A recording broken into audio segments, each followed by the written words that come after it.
Disclaimer. All opinions expressed on the 1A Zone are of mine and mine alone.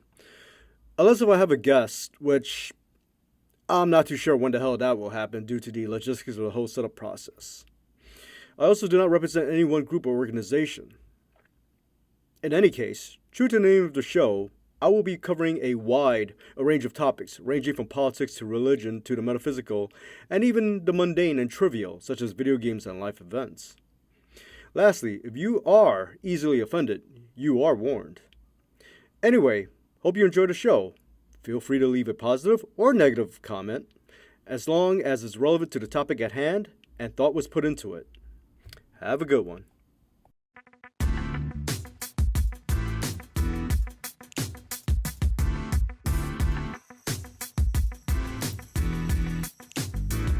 Well, hey folks, so welcome to another much delayed episode of the 1A Zone. So today we're going to take a little drastic turn because I just realized that the past few episodes were kind of more on the, I don't want to say depressing, but definitely like not on the more energetic side. And, it is, called the 1A Zone. I did explicitly say that essentially what I'll be talking about a wide variety of topics. Now this episode will be actually an anime review. I'm shocked. I'm honest. I was just like, you know what the hell? Because it's actually an anime movie. As you can see in the title, it's called Gundam Seed Freedom, which was recently released this year. Now, the reason why I want to talk about this particular series is because I've had quite a history with it. And so for the movie to come out, which is basically supposed to be the ending to the whole series, I had to go watch it. Now, hopefully, those who are watching this or listening to this podcast, rather, having read the title, understood that basically this is about, anime. So you will all be well versed in the Gundam franchise. But to those who are uninitiated, definitely go watch another video. But I'm going to try to sum it up. So basically, the Gundam franchise is it's a franchise about basically giant mecha or human piloted robots, basically called Gundams. These are usually prototype machines, very powerful, and the stories all in most, no, not all, most Gundam series usually revolves around war and the tragedies of war. So, in any case, so you have like two timelines: the UC timeline, which is Universal Century, the canonical timeline, and then you have the AC timeline, which is, I believe, is called alternate timeline. I should have this noted, but well, like I said, I'm doing this on the fly. Which is basically, again, alternate timelines, where basically you have a different variety of like stories that are not canonical to the main line. So a lot of creative liberties can be taken place in the alternative timeline. All right. So now Gundam Seed. So basically, the movie is called Gundam Seed Freedom. Now, this is the final, apparently, well, so far, the final part of the Gundam Seed series. All right. Now, the Gundam Seed series takes place in the AC timeline, the alternate timeline. So it is its own contained universe. And again, so basically, for those who are uninitiated to the whole series, Gundam Seed takes place in the far future, where human beings were able to genetically modify themselves into a more superior version called coordinators. Usually happens during birth. But not all humans are coordinators, and basically only a select few are. There's, compared to human beings, there's regular normal humans. Uh, there are not as much coordinators. So what makes coordinators so special? Well, basically, they are enhanced in just about every way, shape, or form. So basically, you know, they are physically far more imposing than human beings, normal human beings, which are now referred to as normals, the normal human beings from here on in. And coordinators are basically they're smarter, they're faster, they're stronger. Generally speaking, so they can outperform human beings in a lot of feats when it comes to like technology and just like physical prowess and and all that stuff. So down the line, much like normal human nature, the some normals were very taken aback by the existence of coordinators, thinking that they were unnatural, and, and basically, unfortunately, they started like killing them and whatnot. Basically, they became a prejudiced group known as Blue Cosmos, and that they play a role in the series also. Naturally speaking, so in any case, a lot of fights broke out, which then led to wars, and then basically this is where the coordinators decided to leave Earth and reside in colonies in space, and basically it just became a back and forth war. Now the coordinators were the first ones to be for the first ones to create mobile suits, which are also names of the mech, also names of mecha. Basically, but they were not like the Gundam models. Now, the Gundams are usually characterized by a particular V fin on their foreheads and a particular head design. I believe the V fins are reminiscent of ancient samurai armor with the crescent on the forehead. Samurai helmets rather. But but I digress. But generally speaking, the Gundams are supposed to be superior versions of mobile suits. So hopefully, I'm not confusing anyone who are uninitiated to this whole series. And so, in any case, so the Gundams created, and they were fighting back and forth. So now, the main character of the series, his name is Kira Yamato, and basically, he is apparently the ultimate coordinator. You see, what happened is why is he different from the ordinary coordinator? Because apparently his genes are not as screwed up. Well, Cliff, you say, why? I thought coordinators were supposed to be the superior human being. Well, over time down the line, they started developing defects. One major one being they are unable to reproduce properly. So, a scientist, which happens to be Kiriyamamoto's father, also his mother was a scientist too, basically decided to experiment on him against his wife's wishes. Now, the wife was carrying twins, and basically, the father decided to take the male, Kiriyamato, and put him in this artificial womb to further create the basically his project of being creating the ultimate pure clean coordinator. Meanwhile, the wife still had the sister, Kira's sister named Kagali in utero.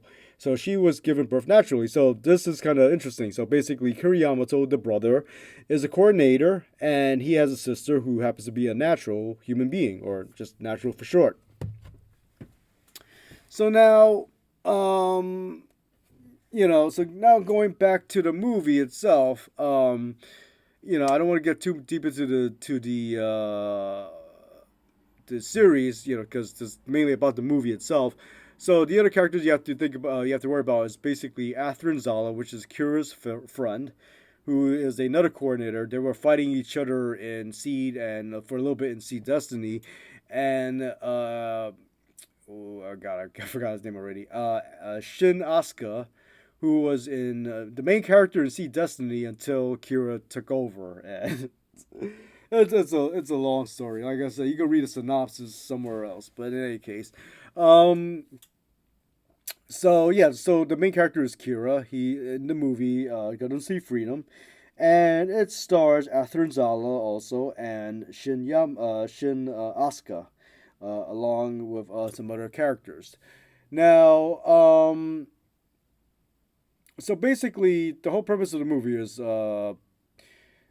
apparently there are a superior version of the coordinators, which is like really interesting. So they are I forgot what's the group is called, but like they are the combatants are known as the Black Knights. I'm sorry, I think I'll be clearing my throat for throughout this episode. I don't know why it's like it's just bothering me at this moment. But in any case, so so in the movie Seed Freedom, yeah, basically they encountered these new coordinators. They fight the new coordinators, and it's a back and forth there. So essentially, we find out a lot of little things. Basically, oh, I forgot to also mention that professionalism. Another major character that should be taken into consideration. Her name is Lacus Klein, who is basically Kira's love interest, and she is the head of the basically this group known as Compass in Gundam Seed Freedom, where basically they try to moderate battles between Blue Cosmos and Zaft, which is the group, the militant group in of coordinators. So they try to limit as much damage as possible. They try to end the conflicts as quickly as possible. They are an intervention team. But the plot twist is that basically the Black Knight Squad, uh, essentially the head of it, whose character escaped me at the moment. Let me go pause this for a second. And now through the magic of editing, basically, yeah. So regarding the Black Squad, they are part of the organization known as Foundation. All right, so these are like all comprised of these highly advanced versions of coordinators. Essentially, they could read minds and play tricks with coordinators' minds too, which is really, really bizarre. But like and also something that's not really used quite fully, which is again one of the things I'm going to bring up. One of the oddities about this movie. So now, the head of Foundation is a woman named Aura, who happens to be a geneticist, and somehow is a grown woman that happened to kind of like genetically modified her body to be a younger girl, like a little girl, pretty much. But it's like basically her mind's like an adult woman from her previous self, and so the Black Knights again they are the militant faction of the foundation not corporation but the group, and she created them. But at the same time, we find out that basically she also created Lacus Klein to be the supposedly the pair to this the character of Orphe, which is the chancellor of Foundation. Excuse me. So again, it's just kind of plays on this whole like destiny versus freedom aspect, but like because second seed was not second seed. The second series was called Destiny, and then this was called Freedom. And also those are the names of particular mobile suits, particular Gundam mobile suits rather. Yeah, I think it's a whole play on the whole freedom versus destiny or whatnot. So the big revelation here in the movie is that Lacus Clan was created by Aura. So so throughout the movie, so they battle each other. What happened was in the movie while they were doing one of their missions of the Compass Foundation rather. Basically, Kira was I don't want to say like outright brainwashed, but he was kind of tricked. They played like some kind of mental trick on Kira, where basically he broke some kind of treaty rule, and basically which involved going to like some foreign airspace, which he wasn't supposed to, and start attacking groups on the other side there, which they had a truce with. So now this allowed the Black Knights to go in there to eliminate Kira legally. So basically, it was all set up to get rid of Kira. So basically, Lacus would be there to for Orphe, the chancellor of not Compass of Foundation, to marry her and whatnot. So in any case, a lot of fights ensued. That's basically the main premise of the story, and then down the line, then there's the final battle, and of course, Kira and his team wins, yada yada yada, right? So now, my review of the movie, my opinions of the movie, it is again, to reiterate from early on, I'm glad I didn't pay theater price to watch this movie. It is It is so tonally off compared to the previous series. Because, like, again, like in Gundam Seed and Gundam Seed Destiny, and even in Stargazer, the atmosphere, the storytelling was very dark. I mean, there was like a lot of dark moments, a lot. I don't want to get too deep into them, because otherwise this video is gonna run on too long. But basically, the main character's love interest, they again, spoiler alerts, their love interests usually wind up dead. um and you see a lot of graphic imagery of, like, basically civilians just getting vaporized by weaponry and whatnot, and it was so dark, and you even see it in the beginning of Gundam Seed Freedom. I mean, you see a lot of these civilians they just get caught in the crossfire between Zath and Blue Cosmos, and it's just like they just get like wiped off. And the beginning of the movie, it was just like it did have a very dark tone, but towards the end, I mean, like, it was just it just didn't make any sense. It just didn't make any sense. So I mean, man, I mean, I did enjoy the movie for what it's worth. I mean, enjoy it as basically, but compared to the other series, it was just so. I only watched it once, and I kind of like rewatched little parts of it. But I don't know if I'm ever gonna watch the whole movie again. It was just so. Oh man. In any case, like, yeah, like, there were so many plot holes that they could have covered up in the movie. Like, I understand it's like a 2 hour movie. You don't have much time to, really dive deep into a lot of subject matter, but still, you could kind of touch it, kind of reinforce certain things and stuff, or like kind of like touch on them a little bit. Like, I understand, like, the villains, like, you didn't really see much of, you didn't really care about them, and again, you can't really flesh them out in a 2 hour movie. But like, for instance, also, so basically, one thing they could have touched upon, which they left, like, floating out into space, is basically the exist the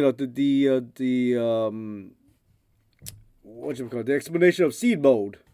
And basically, what is seed mode? Well, seed mode is basically where in the series, the main characters, only a few characters are able to enter this mode. It's basically like a trance-like state where the person who undergoes it, usually because of some form of trauma or stress or anger, or basically even some form of, like, yeah, when they go into like a deep meditative state or something, like with Lacus's case, which I'm going to explain in a little bit, but generally in battle.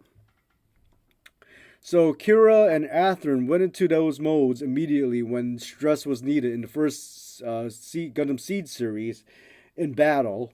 and usually when their friends pass away and they just kind of flipped out and boom, but they go into a more advanced version when they are when it's not triggered by anger, but rather to resolution and whatnot, you know. And then like in Shin Asuka's case in Destiny, see Destiny, his is constantly triggered through anger, and those are the three main ones where theirs were triggered through like combative situation. Those are the three coordinators. Let me put that.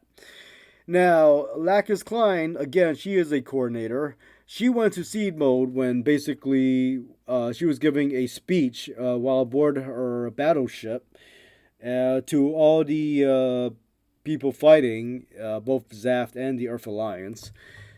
And basically, you know, I guess she was in that trance-like. This is where that trance-like state came in, that meditative state where she was giving her speech. Now, this is the weird part.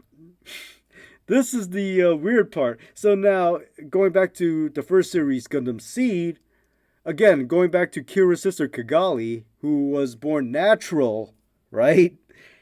She was the only natural human being that was able to go into seed mode. So basically, it was triggered when her close allies and her who fought for her, these are like three women. I forgot what their names were, but basically they were just like killed like just like nothing, and then she just like snapped into seed mode and just kind of like killed off the attackers and whatnot. That was the only time you ever see Kigali enter seed mode. That is the only time. And there was no explanation of why. And also, not only that, she was the only human to go into seed mode. And there's no further explanation as to why or how she entered seed mode. So there's no real explanation of what seed mode is and how she got into seed mode. I mean, and how is she the only human to enter seed mode? So that was a missed opportunity right there, right? Now, another thing that was like that didn't make any sense about the movie is that again, this goes back to the scene where Orphe basically played mind games with Kira, right? Thinking to make him go into restricted airspace and then fire upon the soldiers there, you know, thus creating the whole international incident, which got Compass, you know, red flagged and everything.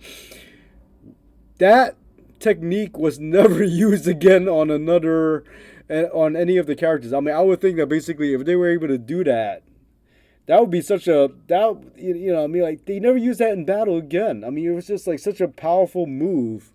How come we never use it again? Like why was it just like at that point and that's it? You know I mean that didn't make any sense. Now the other plot hole, or rather thing that didn't make any sense. So basically the technology, right? The tech there in the movie. So apparently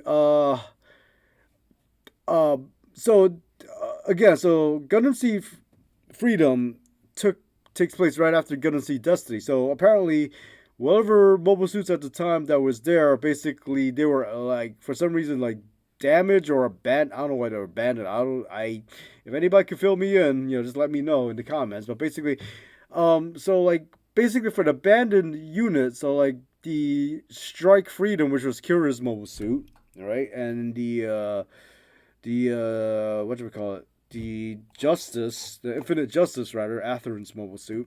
Those two were still intact. Yet, I'm not clear on what happened to them. Like, did they just give it up to the Orb Union or something? Because I know that they were unable to use it in Compass because they were nuclear powered mobile suits, which is against the treaty. They were built with special tech which bypasses a system that ZAF used, which is called the neutron jammer cancelers, which prevented the naturals or the normal human Earth Alliance from using nukes, which was used in one of the earlier battles. So, so this was a big thing, being able to use nuclear power. So everything ran any other mobile suit ran on like batteries, which so they had a very limited lifespan. So these things were considered like super weapons in a sense. And again, against the treaty, so I guess like they just like left it to the Orb Union or something. I don't know. And so the head engineer, I believe her name is Erica Simmons, started working on them. And what else? Like so, basically in Gundam Seed Destiny, Shin Asuka's suit, mobile suit, his Gundam, and also Luna Maria, which is another character in Gundam Seed Destiny, her mobile suit, which was the oh god, Impulse. Yes, the Impulse Gundam. So those two were damaged and abandoned. So I guess Erica Simmons picked them up and then refurbished them, right? So now this is the thing. Apparently, Kira Yamato in the movie was working on a backpack for known as the Proud Defender, which enables some kind of high tech weaponry and whatnot, right? So he had another version of the Freedom Gundam, but basically it was a very low powered version in the beginning, which got destroyed. So what the story was, he made that backpack specifically to be a replacement pack for that particular unit, which got destroyed. So now in the midway through the movie, after the main characters got their initial mobile suits destroyed, basically Erica Simmons and Kigali said, "Oh, hey, yeah, we have your old mobile suits, in the nation of Orb, which is the is a neutral nation that Kigali runs, because her adopted parents were politicians." So they got the new mobile suits, right? So basically, it's like a refurbished. The Strike Freedom is a little different from the original version.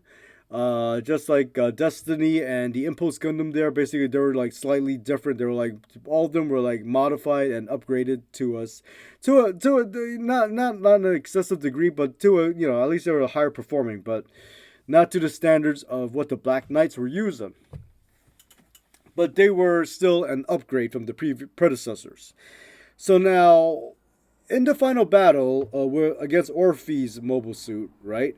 Kiri Yamato had abandoned the backpack. Now, this is the thing. How was he able to? How did he know that you could jettison the backpack and that basically Lacus was going to be coming in with the new backpack, the Proud Defender? And how was it modified for the new upgraded Strike Freedom?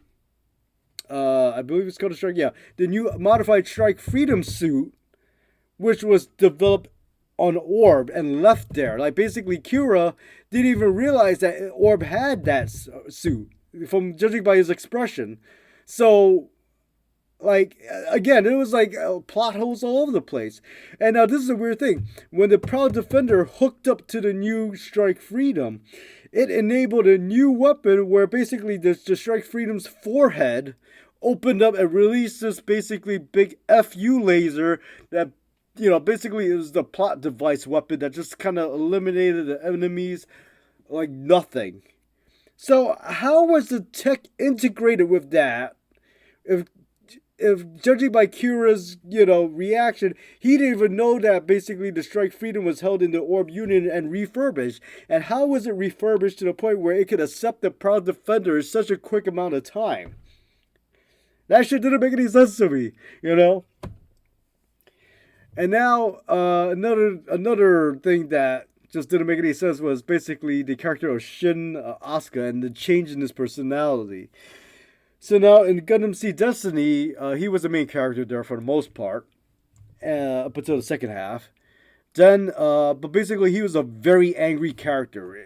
I mean, basically he was just driven by rage, just about, and his undying will to stop the war, because unfortunately in the beginning his family was tragically killed, and unfortunately, halfway through the series, his love interest, named Stella, she was killed too, and which basically drove him over the edge. And basically, he was just like, he was just seething with anger throughout the series, just about.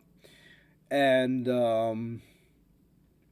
So I don't know if this was supposed to portray his normal character, like well, because once everything cooled down, because like at the end of Seed Destiny, despite being beaten by Atherin, he was met up with Kira and Atherin again on peaceful terms, and Kira asked him like, hey, why don't you help me fight for freedom and peace and whatnot, and he agreed to it. So, but it seems like he seemed like a very overly goofy character. So I don't know.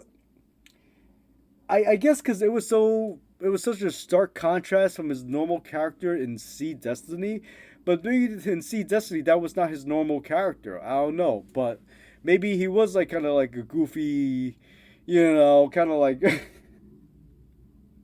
goofy character. I mean, I thought it was kind of endearing, like him being goofy and stuff. I thought it was kind of like, it wasn't like overly annoying, but it was just kind of unusual for me. So who knows? I don't know. I mean, like maybe that is his normal character, but it was just like it would seem like a stark contrast for me. Now, segueing with the goofy, the goofy ness of the series. So basically, yeah, from Shin being a goofy character, or at least being portrayed as a goofy character, which could be his natural trait, into oddly goofy moments, which I touched upon earlier. All right. Um. So yeah, again, early on in the movie, again, the whole series, See Destiny and Stargazer, right? Um. Very very dark series. Very dark series. Now the first two, See Destiny, there was some humor in it, but again, like you had 52 episodes, so those humor could be intricately subtle. Basically, it won't ruin the tone of the series. Like some characters kind of act like what? They act kind of goofy and stuff and whatnot. Like one character is like Arthur from Sea Destiny, who makes his reappearance in this movie. Um, so it doesn't really change the pace of the series, but in the movie, which again is contained within 2 hours, the goofy scenes, it seems a little off. Like basically, there's one episode where, again, this was after Kira was brainwashed into go into restricted airspace and caused this whole international incident. So Shin Asuka was there in the in one of the Justice variants. I forgot what's the name of the Justice Gundam variant that he was riding in, but basically basically his unit was destroyed by one of the Black Knights. He was saved by one of the characters named Hilda, which is a female character, she's a very masculine female character, right? So she saved him. So in her mobile suit, and so basically, it's a cramped space, so there's two people in there. So he unknowingly had his hand on her chest, which is basically like, they're all wearing pilot suits, so it's padded. But, she kind of gave a look at his hand, like, wait, what are you doing?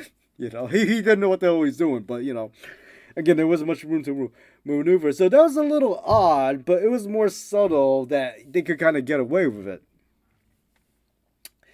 Now, the other weird thing is that basically, again, this is involving the battle against the Black Knight. So now Shin, down the line, he was fighting against four of the Black Knights, which is quite an amazing feat. All right, but he had help from Hilda too. She took out one of them, but so taking on three Black Knights was no easy task. So again, their technique was to use. They're able to read the minds and moves of the of regular coordinators like Shin and the rest of the crew. So a lot of the characters in the movies from the previous episodes, if they pass away, even if they pass away, they kind of make cameos. So, as I mentioned before, Stella was his original love interest in Sea Destiny. Now she made her entrance as a ghost. So now, while fighting the Black Knights, three of them, she appeared to them as a ghost to kind of like basically distract them and whatnot. But then she became this like she goes like you see her come in and you're like, oh wow, that's cool. She made an appearance. She's backing them up even in spirit. And She just turned into this comical, like demonic looking entity to like spook the Black Knights. And then they started comedically like freaking the hell out. Like, oh my god, what the hell's going on here and stuff. Again, it was like such a tone deaf scene. It's like, you know, she could have been like ominous, but not like over like just like she was this comical demonic entity to appear to them and stuff. Like she could have just said like, I will, it could have been like more serious. I said like, no, I will, I will not let you read his mind, despite the fact they couldn't read his mind because apparently Shin doesn't think. This movie is nuts. I swear to God. But she could have like entered their minds and said like, no, I will restrict you or I will impede you or something like that. I will distract you with, No, she became this really overly cartoonish, demonly looking entity and started spooking them. And then they started comedically freaking out and stuff. Then all of a sudden, Shin just destroys them and then they're wiped out. It's just like very weird. Then, another scene. Now this is gonna go into the latter scene too, but like the latter issue I have this movie. Well, things that seem off. Now but like now Athrun is fighting against the leader of the Black Knights. Not the chairman, which is Orphe, but the leader of the Black Knights. So just highly capable combatant, right? I forgot what's his name. Hold on one second. I'm gonna pause this right now.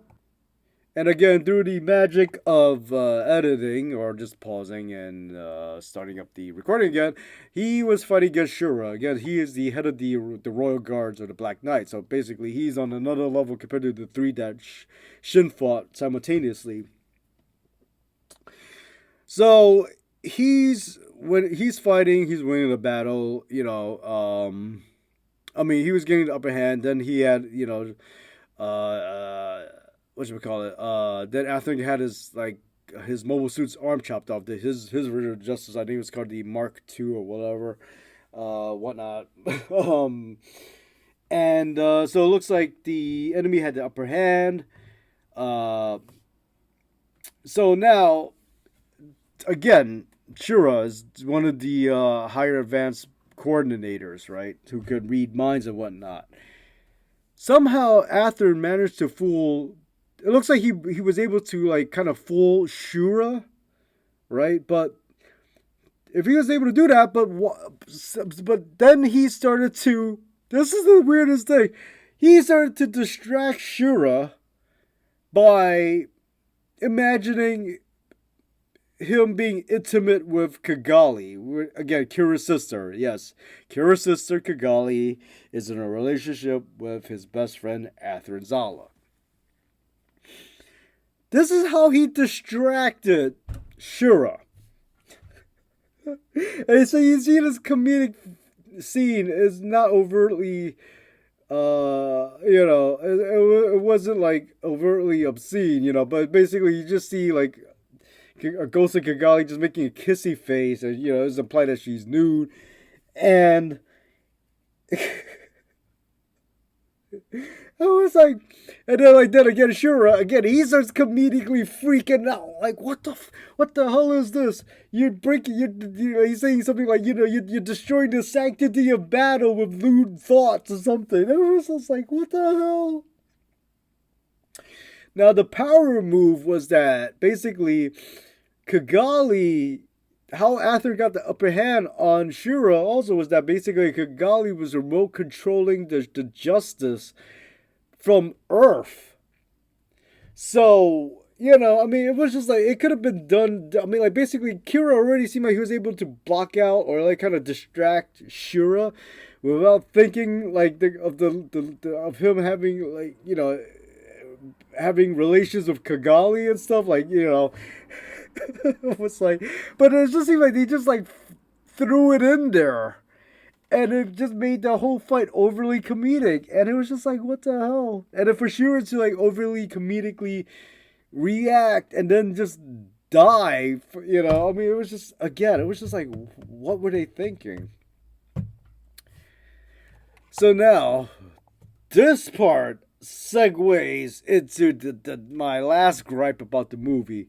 So there's this thing called fan service, which is in Japanese anime, which again just this is just for an initiator, which basically little things that can that gets the that gets the use the viewers like excited, basically like little references or whatnot, or generally speaking, usually most of the time is basically lewdness or something.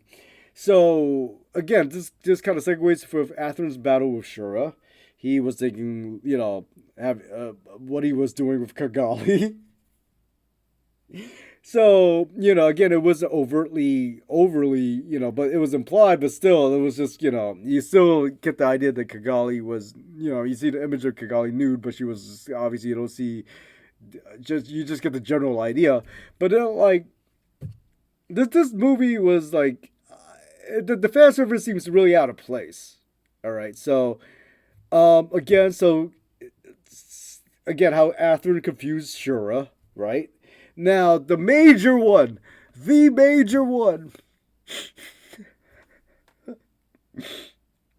Lacus Klein's spacesuit in this movie. When she was riding in the Proud Defender jet, which converts into the new backpack for the Strike Freedom Gundam, right? So she's coming to, she's flying in to save Kira. So she chose this.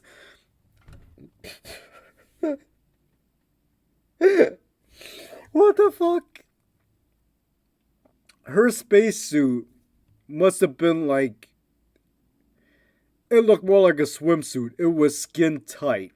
Like, basically, very thin and skin tight. Like, basically, this is the thing. This is the interesting thing about the whole series. You don't see her figure in the series. She's usually wearing some kind of, I don't want to say like baggy clothing, but you don't really see her figure that well, so to speak. I mean, there are some scenes where you can see, but like she's wearing this skin tight suit, which looks like so impractical. Where basically, if a meteorite were to tear that suit, I mean, it would be easy, and then she's a goner. It seemed highly impractical. And this is the thing. In the previous series, Seed and Seed Destiny, you see her wearing a normal spacesuit, a normal military pilot spacesuit. So she could have been wearing one of those. But it was like, nah, I'm going to wear this really skin tight suit and a very highly impractical helmet.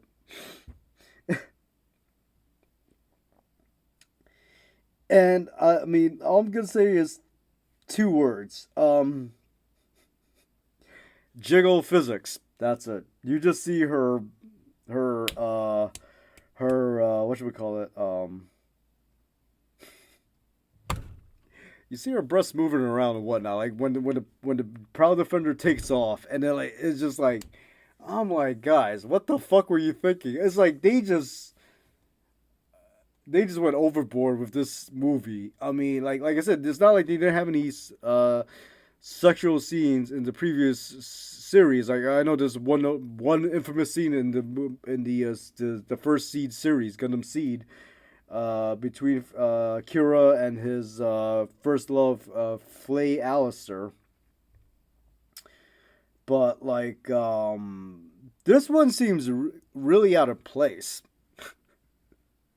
You see, in the first series, she was having relations with Kira in order to like emotionally manipulate him into becoming her weapon, because to get revenge on other coordinators or whatnot. Again, to those who don't know, so there was a certain element to that kind of makes sense. But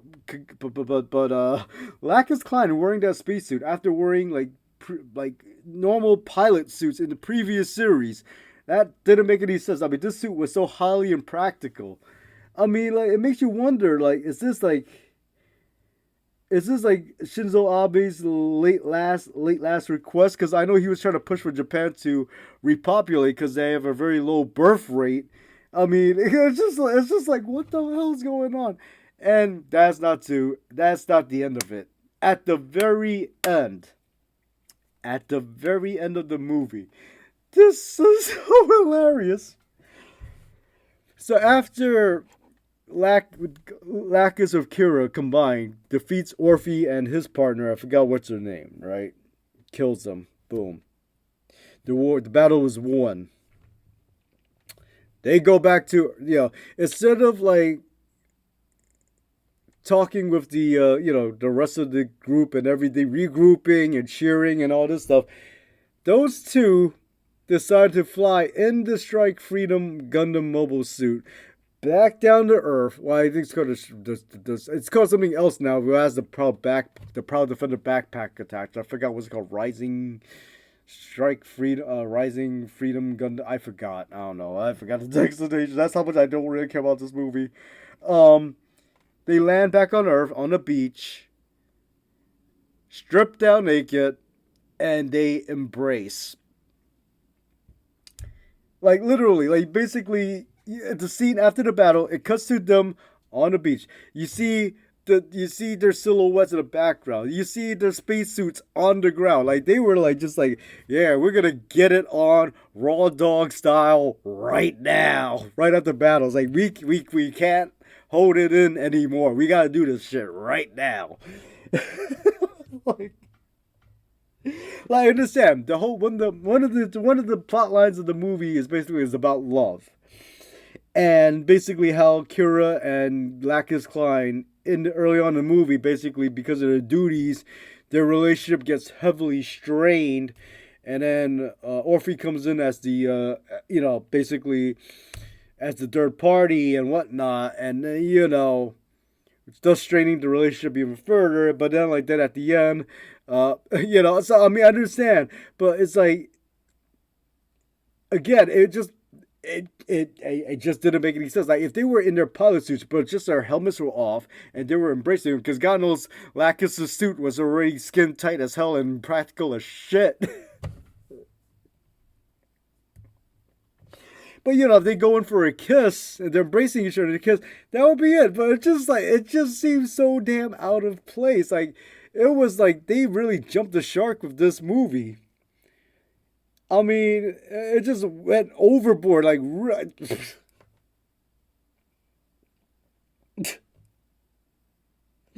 I don't know, man. It's just like, again, I'm glad I didn't pay full theatrical price to watch this movie. Oh my god. Oh god, that was just ridiculous. I mean, again, like when you compare this movie to the previous series, especially the original animation Stargazer, in my opinion, out of everything, Stargazer was the masterpiece. And basically, it was an original net animation where it's 3 episodes, just 15 minutes long, but it told so much of a storyline. It was very dark. Maybe it's just me. I like dark stories. I like dark tones, and it was very serious, very tragic. You mean like within those 15 minutes, I mean you just see a lot of tragedy that makes you like really feel bad and stuff like for what's going on and stuff. But like in those 45 minutes, they did more and they conveyed more than what Seed Freedom could in 2 hours. I mean, in my opinion, basically, it's just like it just. I don't know. I think Seed Free. I mean, it's up to you. Go watch. I mean, like I said, I like the first series, Gundam Seed. I like Gundam Seed Destiny, the first half. I especially love Stargazer. That was like a masterpiece. Even the art was different. I mean, it's almost like very different compared to everything else, but tonally and artistically, the art direction wise too. But like, I think Stargazer is still the strongest one out of the whole series. Again, Gundam Seed Ashtray notwithstanding, because I haven't seen it. I'm just not in the mood to watch it. Yeah, I know the manga, but like, man, I don't know, man. This movie was a fucking mess. Pardon my language. It was just a damn mess. But yeah, I mean, I don't know. Should I give it a rating? I don't know. I never thought about a rating. I mean, I would probably give it like a 6.5 out of 10, I guess. I don't know. I'm just like, I just pulled this out of my butt right now. It was alright. I mean, like I said, it was just something for me to close off the series because, I mean, I watched the series I was so engrossed in the series because it was right after I had to move to New Jersey, and it was part of my time growing up having bad times being in New Jersey. So I just kind of figured, let me just, this is a great way just to cap off the series. And, uh, well, it did sure as hell cap off the series, but it was not a very good way to cap off the series. Um, I just wish they took a more serious, darker tone, but that's just me. I mean, it was just like overtly comical. They still could have won, and it still could have been cheery. But like, it just they just shoehorned. They just I don't know. It just seems so out of place. The fan service and the goofy moments. That's just me. That's just me. What are your thoughts? Complaints? Don't agree with me. You feel free to don't agree with me because of course, like we all have our opinions. It's all good, man. Don't worry about it. Just let me know if y'all want to chime in on this. But yeah, this movie was a mess, and thank God I didn't pay full theatrical price to see it for the third time or fourth time. I don't know how many times I can say. I'm gonna keep repeating that. Anyway, y'all, this will conclude this episode. First, very chill episode, man, of the 1A Zone, full episode 1A Zone. Anyway, y'all have a good one. Good luck. God bless. Take care. As always, keep it real. Signing out. Later.